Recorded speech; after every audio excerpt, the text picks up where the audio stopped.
A very crucial step, like the abrogation of 370. When they have ups and downs, somewhere we tend to get pulled in, views will be expressed. Sometimes some of it may translate into politics. We need to build that into our calculation. Though there was enormous pressure on us that we, maintained our relationship with Russia. I would say today that the AI era actually makes the nuclear age look like a walk in the park. When you now see these new debates unfolding, chips war, semiconductors, data sovereignty, take this very seriously. I do think that, other than metrics like, GDP or military capabilities, today this technology, the technology strengths of a country, again in the overall mix will have a much bigger say. I don't have to only plan for a crisis, I have to plan for every day. Namaskar and welcome to Indian Diplomacy, show on India's national broadcaster Doordarshan about Indian foreign policy, India's international relations and how India is proactively shaping a better world order. Viewers, this is a very special episode focused on the completion of 11 years of successful governance and foreign policy under the leadership of Prime Minister Narendra Modi. We are entering the 12th year of the Modi era. And what does this mean in terms of India's growing stature and importance in the world? What have been the major challenges? How have we tried to overcome them in these past 11 years from 2014 to 2025? That is the focus of the show. And to take us through this, it's a distinct and unique honor for me to once again welcome none other than India's External Affairs Minister, Dr. Subramaniam Jaishankar. Dr. Jaishankar needs no introduction. He served as Foreign Secretary under Prime Minister Modi and then as External Affairs Minister, and he's been the main articulator and shaper and architect of our role in the world for these many years. So, Dr. Jaishankar, welcome back. Such an honor, sir, to have you on National Broadcaster. It's a great pleasure. Good to be here with you. So, the first thing that comes to mind when you talk about 11 years is that Prime Minister Modi's, remarkable longevity as national leader. I mean, after Jawaharlal Nehru, nobody has won 3 successive general elections like he has. And that political stability and continuity that comes from having him at the helm. We saw recently during G7 summit, there were graphics showing, almost all the countries that are present there have had 4 or even 5, heads of government over the last 10 years. But we have had this singular colossal figure, Prime Minister Modi. How much of an advantage would you say has that been for India, both domestically and internationally, to have this kind of a stable, continuous, and strong government for so many years? Well, I think there are very big advantages, but I would say longevity, as you call it, is just one of them, because you can be in office for a long time. The question is what impact you have. So it is, if you have a vision, the ability to translate that vision on the ground, you have ideas, you are regarded as with respect by your peers, all of that is also very much a factor. And of course, I mean, no question, as you say, I would say today probably in the democratic world he would be one of the longest, the senior most, among the senior most leaders. So, but it's a both an issue of experience in office, but also I would say the power of his ideas, the willingness to engage with others to shape the world, because he's also been extremely active. I mean, you cannot make an impact in the world if you haven't chosen to visit your key partners. Partners like UAE, Australia, even neighbors like Sri Lanka and Nepal, who for years went without seeing the Indian Prime Minister. Going there. Yeah. So it's his activity and energy level as well. So I would say yes, 11 years, yes, but look at the energy and commitment over those 11 years. Look at the ideas and their impact and the contribution over those 11 years. I think it's a package. Speaks for itself. Sir, the other point I wanted to raise at the outset was about long-term horizon and ambition for the country. We have the Viksit Bharat goal, we have the leading power goal. 2047, India has not been used to having leaders in the past who would set such a long, targets looking into the future, well into the future. So that kind of, long-term horizon, how much has it helped you as External Affairs Minister in planning our foreign policy? Because in the past, people used to say, oh, Indian foreign policy is very ad hoc, we just react to situations and, on the spot. But then if you have this stable continuous rule, yes. and if you have a longer term goals like PM Modi has said, probably that helps us to think through as to how we envisage the world 5 or 10 years down the line and prepare for them. So your thoughts on that aspect, sir?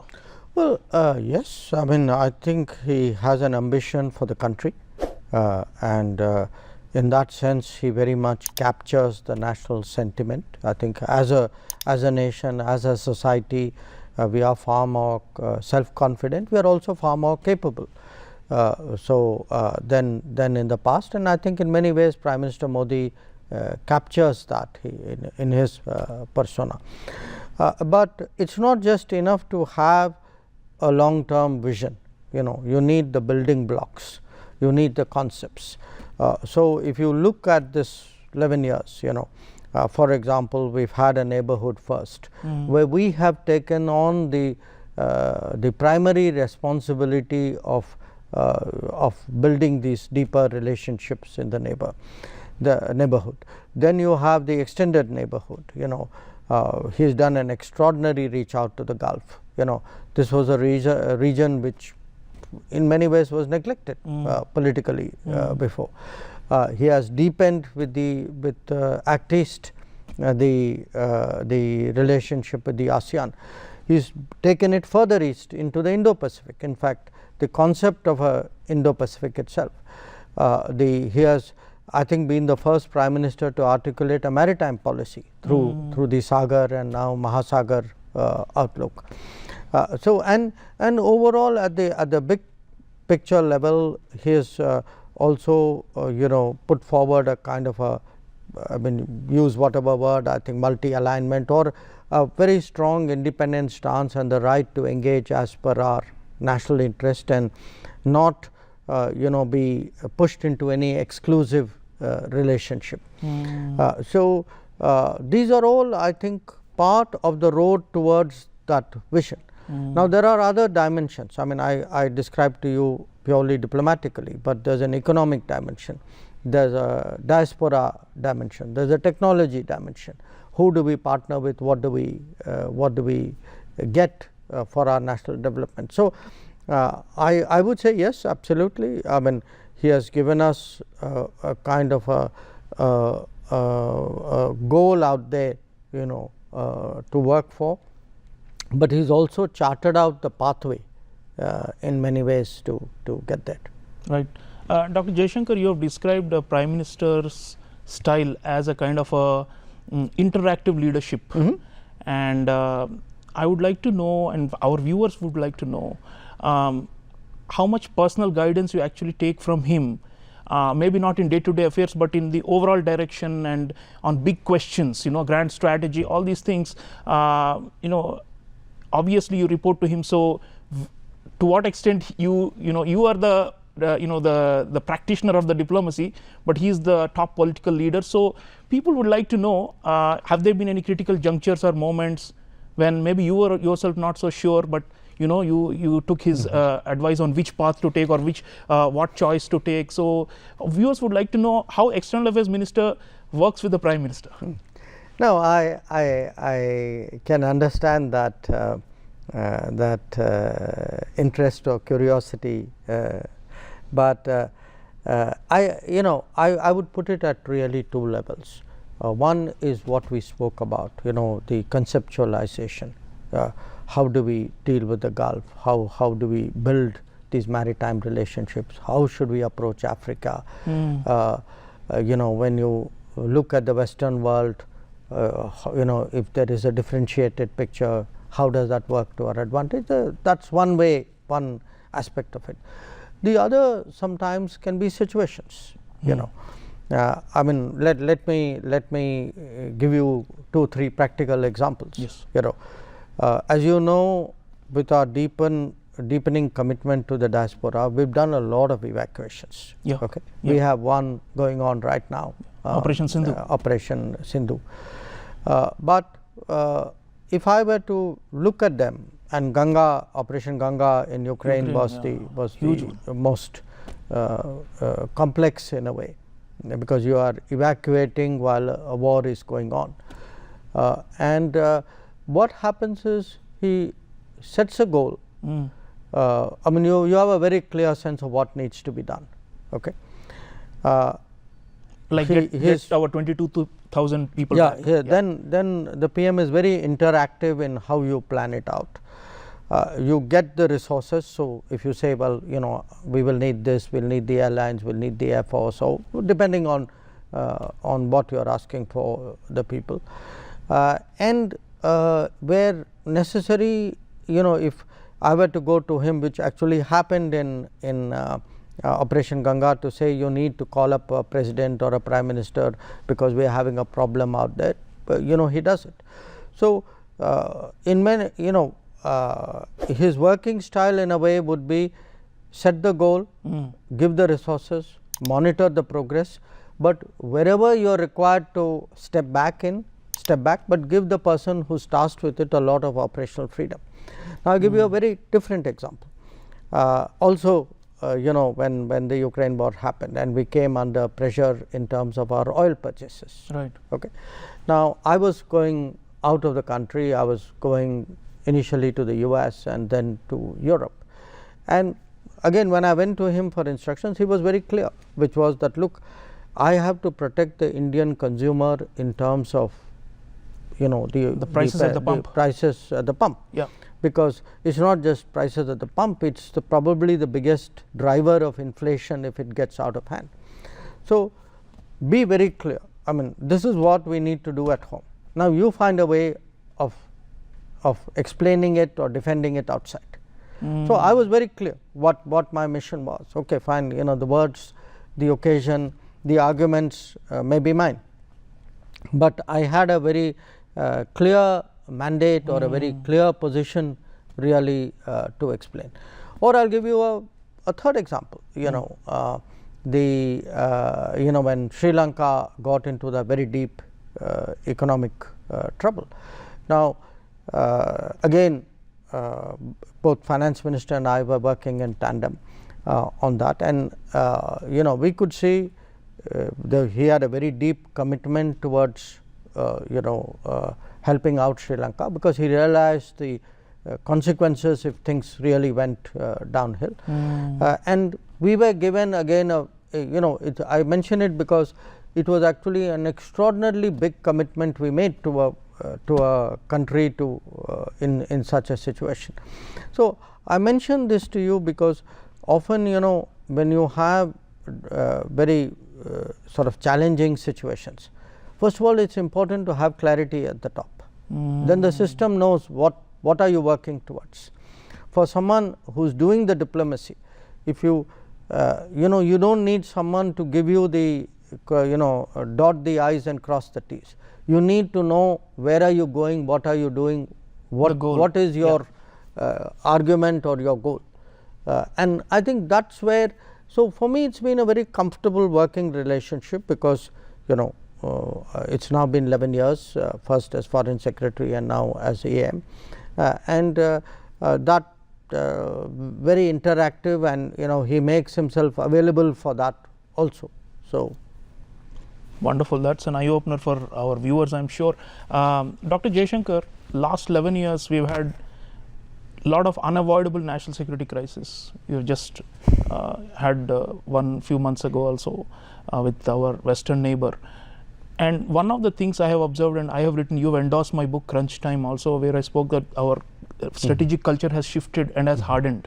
So and you have said that, you know, if the terrorists are deep inside Pakistan, we will go deep into Pakistan and get them. Now this kind of what may be called chutzpah or self-confidence or willingness to take risks to protect our citizens and to protect the territorial integrity of India, this we are seeing, you know, that there is no longer that old, you know, the monkey is off the back, that we were a soft state.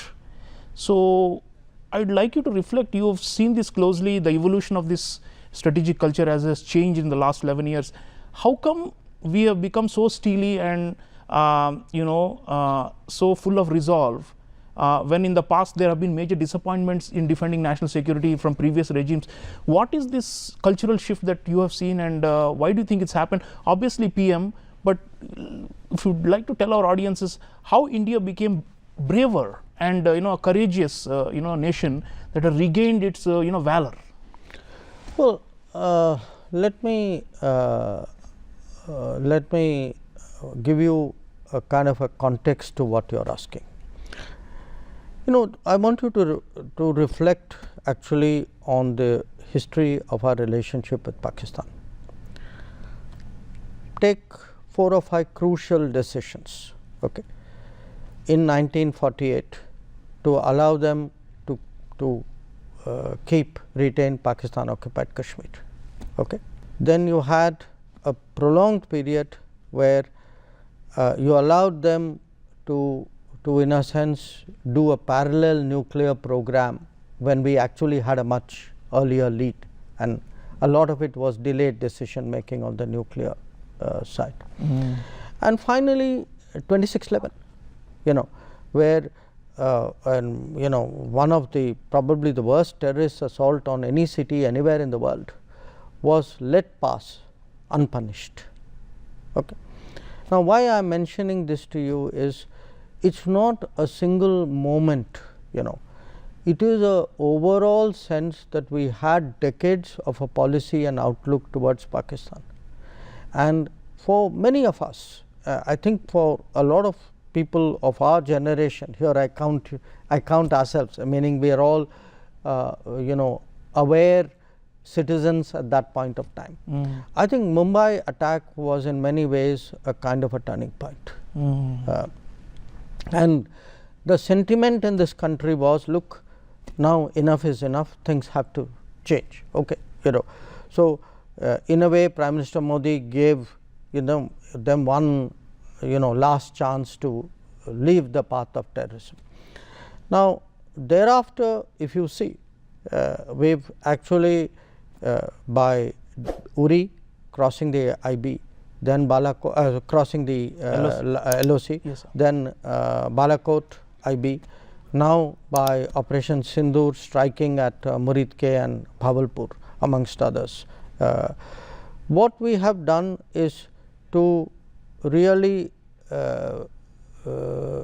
create a new normal, a sense that, look, the initiative will not always be with you, that you cannot do horrible things and then think that there is impunity because you are on that side.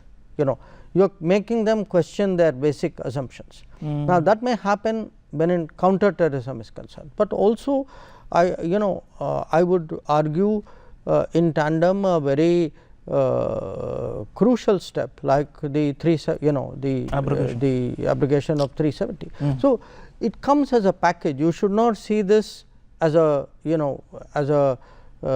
single issue or a single strike and an operation. This is part of a holistic thinking. And what is the propelling force behind this, this new attitude, this new culture? In a way, I go back to your first question. I think it's the mood of the country, but it's also the leadership of the Prime Minister. And to my mind, in a way, Prime Minister Modi is a leader of his times. It's the public sentiment, the change, the evolution of public sentiment, and in many ways I would argue the deepening of democracy beyond the old, the narrower circles that have actually created. Look, we've at least been long enough to remember, say, the pre-14, but in my case, well before that. Yes. The country has changed, no question about it. And in many ways, Prime Minister Modi reflects that change of mood, change of sentiment, change of self-confidence. Absolutely. So talking of change, if you look at the neighborhood, we have had last 11 years, a lot of volatility, a lot of regimes collapsing. You already mentioned Sri Lanka, but there are so many others. And, unexpected sudden changes that have brought about dilemmas for us. So, this whenever there is a regime change, people instantaneously pass judgment that it's either a loss for India or a victory for India, or they say that it's a win for China or a loss for China. But here, I'd like you to reflect on the neighborhood first for last 11 years, which has been in operation. Do we have a bigger strategy to deal with the entire neighborhood on the basis of this principle, and do we have ways and means to sustain our influence and interest in all these neighboring countries, which are in a way like our first layer of defense in a global set, in a global standing? So have we got a big picture approach to our neighborhood, and these occasional political churning within these countries, to what extent are we able to buffer from them? See, our neighboring countries also have their politics. Okay, they have their ups and downs, and we clearly loom large in their politics. So it's natural, when they have ups and downs, somewhere we tend to get pulled in, views will be expressed. Sometimes some of it may translate into politics. We need to build that into our calculation. Everything you said is exactly what was the basis of neighborhood first, which is, look, there will be changes, there will be political forces coming who may not be biased in our favor. Some of them may be distant or different.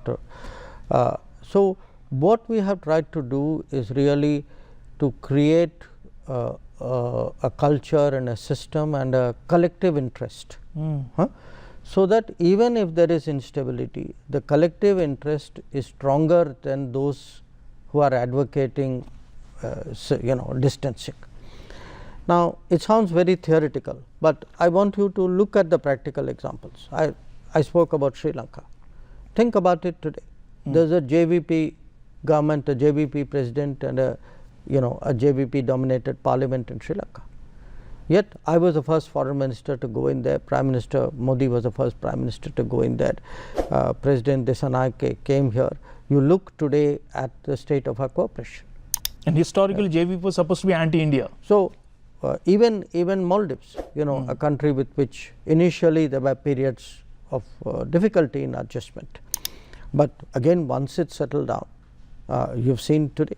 I was there inaugurating multitude of Indian development projects. Take Nepal, where often in their internal politics also very often we get dragged in. So look, what we have to do, we should not expect smooth sailing all the time. That never happens for any country with its neighbors. But you should also not throw up your hands when things get difficult. That's that's poor planning. I think what we are doing is the sensible thing, which is create systems, create common interests, create an inherent stability in that relationship, so that whichever is the regime, at the end of the day, the logic, look, every one of our neighbors must realize that working with India will give you benefits. Not working with India has a cost. Now some take longer to realize, some take some understand it better. One exception of course is Pakistan, because it has defined its identity under the army in a way in which it has an inbuilt hostility in it. So if you put Pakistan aside, I think the logic would apply everywhere else. Yeah, the rationality, working with India brings benefits, says External Affairs Minister viewers, and I think it's just a no-brainer. So he's saying every neighbor should realize that, and then we cooperate and benefit mutually. Yeah, but one thing, it's maybe a no-brainer, but still you have to demonstrate it. So what has happened is, when we helped Sri Lanka, the message went to the neighborhood that nobody else stood with them. IMF was dragging its feet, but India can step forward. When you sent vaccines, nobody else was giving them vaccines. When Ukraine, the war started, and you helped out with fertilizers or with food shipments. So this is not an this is not an just a phrase or a notional thing. It's actually something that through our action we demonstrate. Right, yes, right. Sir, yes. Dr. Jaishankar, you are a very astute reader of the tea leaves globally, and you have written two best-selling books connecting to these themes, India Way and Why Bharat Matters. I want you to take you to the global scenario and request your thoughts on this question about the sea changes in the behavior and attitudes of the great powers. We have seen that over the last 11 years. What we used to assume about them no longer necessarily hold true. They are also evolving and changing. Correct. Just as we are. So my assessment is growing assertiveness of China and increasing unpredictability of the United States. These do pose significant challenges to our overall approach to the world and to our interests. So what do you think has been our strategy to deal with these shifts in the way the Chinese and the Americans have behaved over the last 11 years, and how are we adapting and adjusting to these changes? And do you think multi-alignment, which you already mentioned, is the only way forward to manage this dual reality, which no longer conforms to the old assumptions? Look, in a way what you are describing are trend lines. Okay, they didn't happen one fine day. They've developed over many years. So people saw it coming. Question is one, again, how seriously you take it, and then what do you do to plan for it, because sometimes people see it, but they just hope, well, maybe it won't happen. In our case, what we have systematically tried to do is really deepen that posture, strategic posture of ours to have good relations with all the major countries, but also other regions, so that we get into the optimal positioning. So I would say in each of these cases, so in a sense we come back to this, we have been planning for a multipolar world. One, of course, we desire it because that gives us a higher profile and more influence, but it isn't just a question of our wishes. That's the direction the world is moving in. So even we used to talk of the West, but today you can see gaps between Europe and the United States, okay, or other Western countries and the United States. So if you look at the diplomacy of the last, foreign policy of the last 11 years, you will see the continuous consistent theme underpinning it is of multipolarity. I mean, that is why, for example, we made sure that though there was enormous pressure on us, that we maintained our relationship with Russia. We made sure at a time when people who frankly, to my mind, were really not grasping geopolitics, felt why are you spending so much time with Europe? But I think we saw that Europe was developing a sharper strategic awareness of its own interests. Where the United States is concerned, again, yes, there is unpredictability, and therefore you at a systemic level you stabilize it with as many linkages and relationships as possible. With China, if you have to stand up to China, and we have had some very difficult periods, it is important that you prepare the capability. One of the really perplexing aspects of our China policy was the complete neglect of our border infrastructure in the previous decades. Yes. Now, when you say what has changed, I started off by saying, okay, you have a vision, but you need the groundwork. Now, to have a China policy and neglect your border infrastructure was absurd, and that is one of the things which has changed. If we have today that standing up in defense of our national interest along the LAC, it is because we have built the border infrastructure to make that possible. Right. So you need to have, again, you need to have that clarity. You need to envision the world today as multiple poles competing, but cooperating with each other. But here we try to have, in a way, the least problems and the most benefits. Right. Right. It's that's the in most that rational. sense, that's a no-brainer. Yeah. And the country with the least problems and the most goodwill or the most relationships will be the one which will get actually the most out of world affairs at any given time. Right. Absolutely. I think that's again a very rational logic External Affairs Minister is giving us, viewers. I want to take him now to the another very significant aspect of the Modi era, which is our economic diplomacy.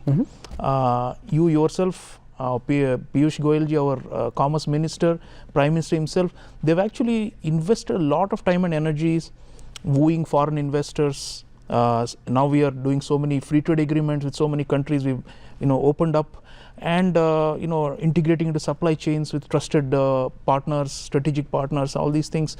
These also strike me as major achievements of last 11 years, and we are also seeing the results in increasing inflows of FDI, and our domestic economic growth is closely linked. So on this, how have we done? How would you rate our commercial diplomacy, and how well have you coordinated with the Commerce Ministry, and how are we negotiating and in a way crossing the Rubicon? Because earlier we were seen as very reluctant to engage with the world on economic matters, and we're very protectionist, and we've got a lot of barriers. But now it's a more confident India that's engaging on economic diplomacy, and seems like that's a previous point you made about extracting benefits for national interests. I think we are doing better on economic terms. So how would you assess, and what are your thoughts on our commercial diplomacy? Well, number one, I would say no question we are putting much more weight, devoting more attention, energies to our economic, I would say in a way, national development agenda. One reflection of that is a much tighter coordination between external affairs, commerce, finance, maybe some other department, industry, sometimes even defense, because it has some elements of it. A very also a clear sense that a lot of our external relationships and partnerships must be geared to those goals, that how do we get market access, better market access, because market access means more exports means more jobs at home. More jobs at home obviously has clearly social benefits. Same time, there are technology changes in the world. So how do you keep abreast? How do you work with other countries so that you absorb technology, you also enhance yours, you have opportunities to deploy your technology.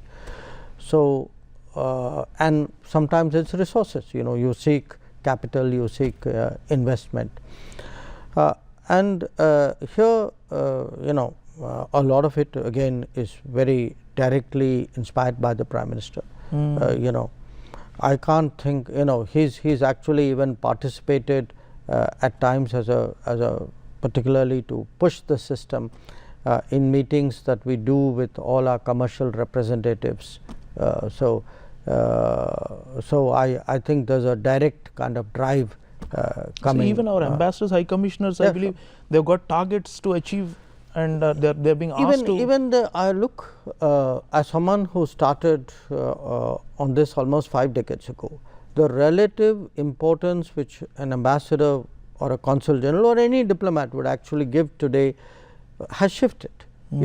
Much more in the direction of, I would say, economic diplomacy, or and to some, and something we can talk about with regard to the diaspora, because they are a bigger factor today. But overall, my answer to you is absolutely yes. What you said, we are also more interested in some key FTAs or trade agreements. All of them are not FTAs.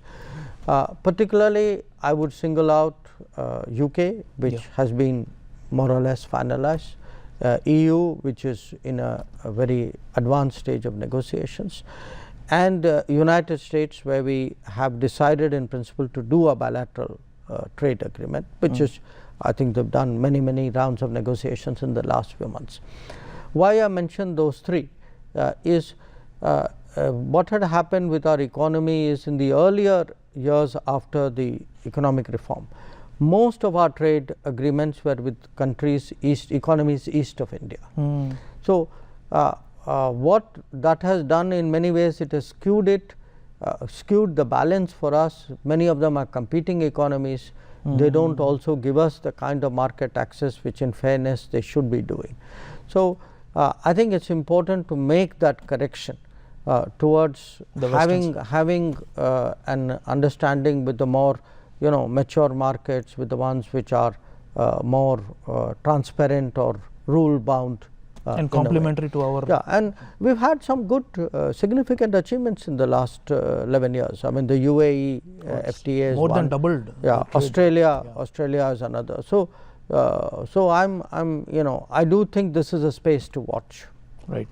So you have been often talking in public forums about the centrality of technology and technological change, and you see in most of the foreign relations today, technological cooperation and exchange has become very central. So and we have also signed many agreements with key partners, and you have spoken about trust and trust building using technology as the basis. So it will be great for our audiences if you can reflect on why you think tech has become such a central factor determining international relations today, and especially our efforts, what has been our strategy, again going back to the point about extracting the most from the world, how successful you think we have been in our technological and scientific diplomacy? Well, when we speak of the world order,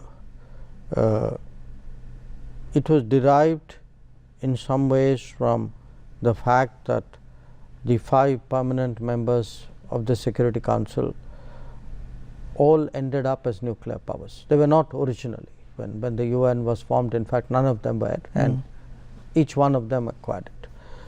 For many years in diplomacy, foreign policy, people would say, the most sweeping, impactful technology development was the nuclear age, entering the nuclear age. I would say today that the AI era actually makes the nuclear age look like a walk in the park, that it will be so sweeping, it will be so transformational, and it will not only impact balances and capabilities among countries, it actually impacts the daily life of every citizen. It will impact the politics of every country. It will shape the society, the economy in very profound ways. So when you now see these new debates unfolding, chips war, semiconductors, data sovereignty, take this very seriously, because this is now what the fight, in a way, the competition is really about. And we have certain advantages, like any country. They are not automatically realized, you have to work to realize them. But look, we have embraced digital technology very sweepingly. In fact, I mean, for me, one of the interesting experiences of being such a prolific traveler, when I judge other societies, I find in many ways we are more digital in our daily lives than perhaps people in Europe or North America or Japan are. So we generate a lot of data, we have a lot of talent. I mean, a lot of AI will of course depend on the hardware, on the energy to sustain the data centers. But this offers a very new pathway actually for developing the economy, obviously, but also going up in the global hierarchy. So I do think that other than metrics like GDP or military capabilities, today this technology, the technology strengths of a country, again in the overall mix, will have a much bigger say. The ideation, sir, where does it come? For example, ISET, which we have with the US, it's a very advanced form of cooperation, critical and emerging technologies. We are doing similar things with Japan, so many other. So is this like when you have your counterpart and we are discussing what are the new areas in which we can break fresh ground, and suddenly the idea pops up, or is it coming from like, you know, there is a convergence and there are like bureaucracies on both sides, or you know, the private companies on both sides which are looking for joint ventures, and that's why these things come? So how does something like ISET happen, sir? No, look, it's a mix, you know. I don't think good ideas are anybody's monopoly, you know. Systems have it, bureaucracies have it. I mean, don't underestimate the contribution of bureaucracies. Businesses obviously have it. So it would vary. I think ISET was partly outcome of the technology world meeting the national security world, and it was that junction box, you know, of the two countries which actually produced that. Right. Dr. Jaishankar, you already mentioned diaspora a number of times, and obviously diaspora diplomacy has been one of the, you know, signature, you know, initiatives of the Modi era, and in previous shows you have done with us on Doordarshan, we spoke about this also. But there's one particular aspect about Indians abroad that is of great current interest, which is the safety and security of our citizens and also people of Indian origin abroad. Now on this you mentioned, gave examples of many crises during which we have done evacuations and rescue and all that. So you know, this aspect of making sure any Indian abroad will not be, you know, abandoned by Mother India, and that we will do whatever it is in our might to pull them out of trouble. You often hear this from the US government, and historically they even had, like, you know, hostage negotiation offices, and they invest a lot of resources in getting their citizens out of trouble, right? Now with India we are seeing that a lot in the Modi era, and I'd like you to talk about these operations we have done, and also why we have prioritized this, you know, as a matter of you know, central importance in our foreign policy. Well, for a variety of reasons. You know, one, we are more global today. Number of Indians who travel out, you know, on tourism, people, number of students, number of business people, number of professionals, white collar, blue collar, who go out, all of them have increased. Okay, so if you look at our commitment, it's far more than it was earlier. But it isn't just that. You know, we want to actively build a global workforce. You know, we want to access economies and work opportunities beyond our shores. Now, if you're going to do that in a credible and significant way, you know, your citizens must have a sense of security when they leave India. So that feeling that, look, the government has my back is very important if you are to create in people the confidence to explore global opportunities. The second part of it is also in a way the realization that these are all people, you could regard them as our national influencers in the world. You know, when I go abroad and meet communities, often my consistent line to them is, when people think of a country, of India, they put a face to it, they put an experience to it, they think of some Indian they have met, and that is for them India. Now, if you have all these people who in a way, by their daily, I mean, you know, they do their own thing, but cumulatively they help our country. You know, I mean, they may help it in material terms also, that is a different issue. Now, if you have people who are doing that, surely we have an obligation to them also. But here is my third point. See, often the sentiment was there, again it was growing, but you have to set up systems. You know, it cannot be something happened, so for that day you know, you came together, pulled everything and tried to respond to that situation. I don't have to only plan for a crisis. I have to plan for every day. Because every day, let us say 20 million Indians are physically outside, nationals are outside my shores. Maybe another 15 million PIOs. Yeah.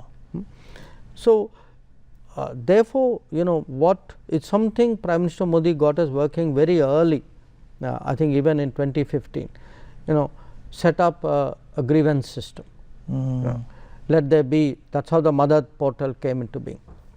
Set up a fund, because in an emergency people need resources. If they wait for resources, emergency is over, it's no use. Set up response systems. I have a rapid reaction cell in the Ministry of External Affairs. We have already protocols worked out with different arms of the government if we need them. If it is the Navy, if it is the Air Force, if it is civil aviation. I don't start every episode on a clean slate. People have already thought it through. That is the reason why we are actually working. So, we sometimes tend to underestimate the power of actually creating systems for contingencies, and sometimes for daily backup, and that is what is today delivering. Right. Yeah, preparation and systematic approach always makes a difference rather than ad hoc. Dr. Jaishankar, just extending this system point a little bit, MEA, you have served in it for decades now in different capacities. How has MEA and the MEA system, let's say, or the administrative structure been reformed in the Modi period, last 11 years? If you were to pinpoint one or two big changes. I remember some years ago you made a very strong statement about, yes, our diplomats are far more nationalistic today and they are trained to give it back to our adversaries and all those things, and you spoke about an attitudinal shift, greater self-confidence among our IFS officers, but also interagency coordination.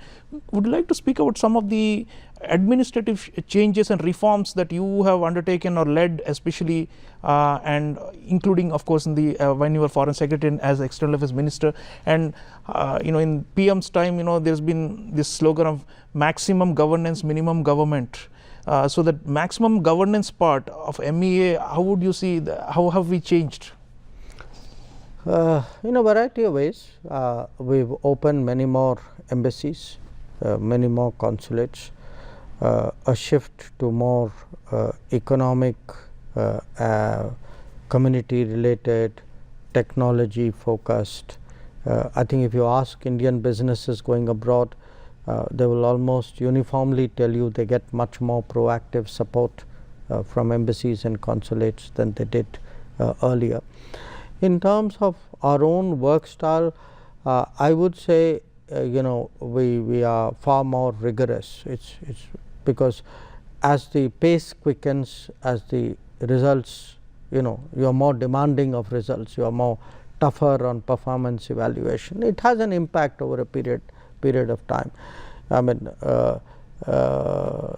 in many ways, I would say when I look at a young officer today in the Ministry of External Affairs compared to what I would have been at that stage,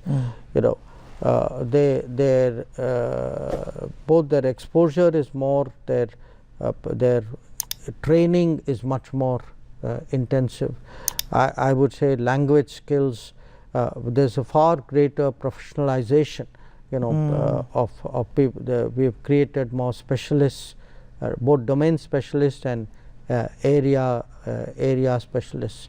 So it's sort of it's a combination of all of that. So I think what it has done is it has created the ability. I mean, if you look at it, these 11 years, you had the whole COVID era, which actually put a huge responsibility on the foreign ministry.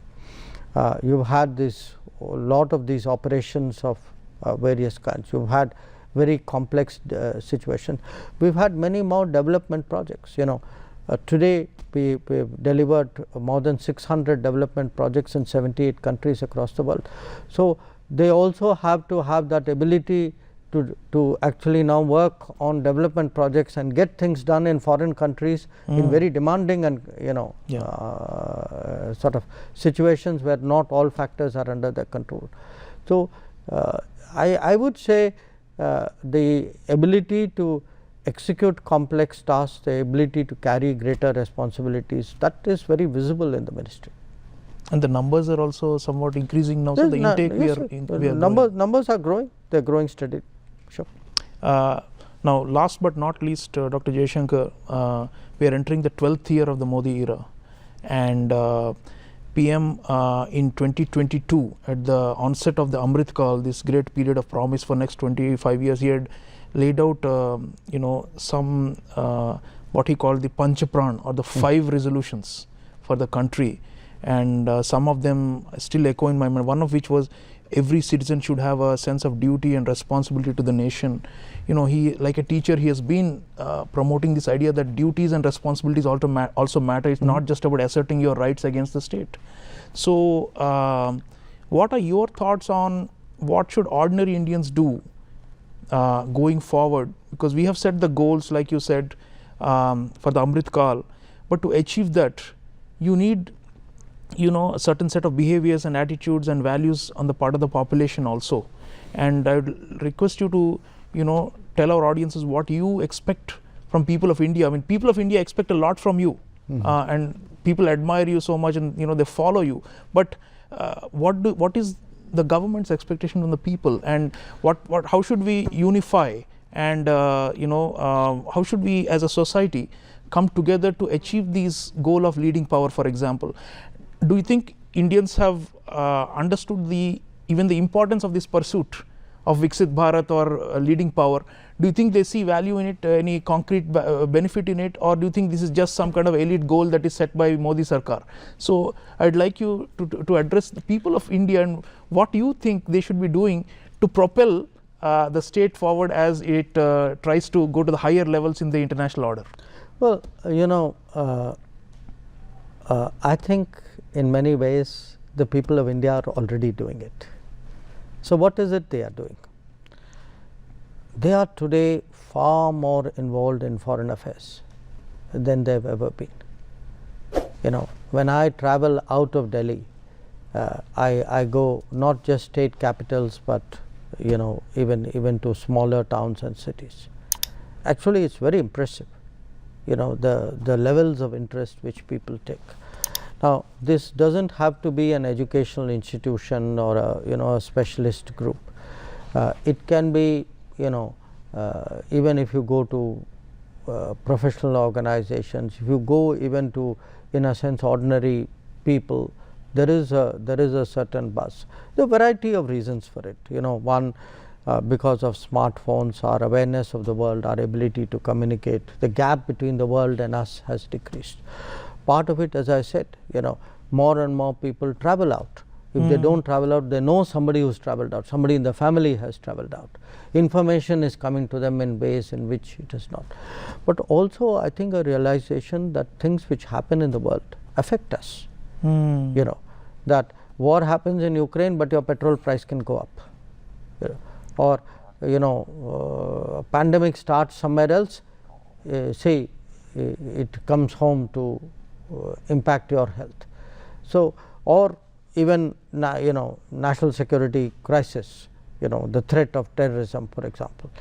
So, what has happened is, I feel actually the average citizen today is far more aware of foreign policy, far more aware of the world, and it's also, to be honest, Sriram, we are also changing.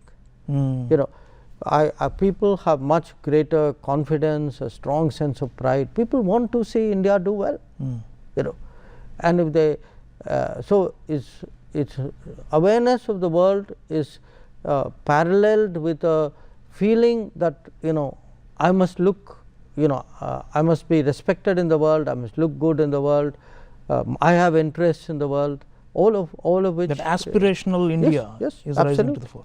And not just aspirational India, a globalized India. So, what you say, that what should people be doing? I think people are already doing it. And part of the reason why we see much more interest today being taken in foreign affairs, why you and I are sitting here, is because of that. Absolutely, absolutely. And viewers, we've had this extensive conversation with External Affairs Minister Dr. Subramaniam Jaishankar, covering so many facets of Indian foreign policy in the Modi era. 11 years and counting, we are entering the 12th year. And Dr. Jaishankar's message is people of India are already doing what they should be doing at this historic juncture in the nation. We are unifying as a people, we are more nationalistic, and we are also more engaged with the world. And the message, the main takeaway is that we cannot neglect what happens outside our borders, even in faraway parts of the world, and just assume that things will be fine. Actually, everything is interconnected, and therefore as India rises, India connects with the rest of the world, we will need to be also knowing and engaging and participating and being involved in global affairs. And no person more than Dr. Jaishankar has actually brought this message and popularized it over the last several years. His youth following is of a different level. I don't even have to mention this. And the reason is he has ignited that curiosity which is already there in the society, but which is now coming to the surge about foreign affairs. I want to thank Honorable Minister for sparing time for us and for continuing to take the Modi era forward in terms of our foreign policy. I greatly appreciate your vision and leadership, sir. And please believe me, the people of India are fully behind you. Thank you very much. Pleasure. That's all, viewers, in this special episode of Indian Diplomacy. Do reflect and write and contact us about what Dr. Jaishankar told us and what your thoughts are, and we should continue this conversation, because that is part of the rise of India. Because the more we are into diplomacy and foreign policy, the stronger we become and the more prosperous we are, and the better it is for our core interests. So thank you for watching. I'll see you again next time. Until then, take care.